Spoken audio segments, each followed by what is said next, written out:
Test cricket ഒരു ബാറ്റ്സ്മാന്റെ ക്ഷമയുടെയും അച്ചടക്കത്തിന്റെയും യഥാർത്ഥ പരീക്ഷണമാണ്. ഓരോ റൺസിനും പ്രാധാന്യമുള്ള, ഓരോ പന്തിനും വിലയുള്ള ഈ ഫോർമാറ്റിൽ തിളങ്ങാൻ പ്രത്യേക മനോബലം ആവശ്യമാണ്. അത്തരമൊരു പ്രതിഭയാണ് ഇപ്പോൾ ഇന്ത്യൻ ടെസ്റ്റ് ടീമിൽ തന്റെ സാന്നിധ്യം അറിയിച്ചുകൊണ്ടിരിക്കുന്നത്. ഇംഗ്ലണ്ടിനെതിരായ 5ാം ടെസ്റ്റിൽ യുവതാരം സായ് സുദർശൻ പുറത്തെടുത്ത പ്രകടനം ഇന്ത്യൻ ക്രിക്കറ്റിന് പുതിയ പ്രതീക്ഷകൾ നൽകുന്നതാണ്.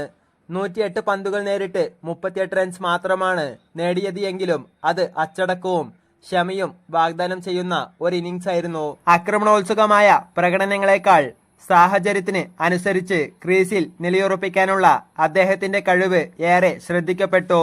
വെറും 23 വയസ്സുള്ള ഈ താരം ടെസ്റ്റ് ക്രിക്കറ്റിന് ആവശ്യമായ മനോബലം തനിക്കുണ്ട് എന്ന് തെളിയിക്കുന്നു. ഫൗണ്ടേഷണൽ എന്ന് വിശേഷിപ്പിക്കാവുന്ന ഈ ഇന്നിംഗ്സ് ഇന്ത്യൻ ടെസ്റ്റ് ക്രിക്കറ്റിലെ 3ാം നമ്പർ സ്ഥാനത്തേക്ക് സായ് സുദർശൻ ഒരു മികച്ച ഓപ്ഷനാണ് എന്ന് വിളിച്ചോതുന്നു. ഭാവിയിൽ ഇന്ത്യൻ ബാറ്റിംഗ് നിരയ്ക്ക് ഒരു വലിയ മുതൽക്കൂട്ടാകാൻ അദ്ദേഹത്തിന് കഴിയുമെന്ന് ഈ പ്രകടനം ഉറപ്പു നൽകുന്നു. ദീർഘകാലത്തേക്ക് ഇന്ത്യൻ ടെസ്റ്റ് ടീമിൽ നിർണായക സ്വാധീനം ചെലുത്താൻ കഴിവുള്ള ഒരു കളിക്കാരനാണ് സായ് സുദർശൻ എന്ന് അദ്ദേഹത്തിന്റെ ഈ പ്രകടനം അടിവരയിടുന്നു.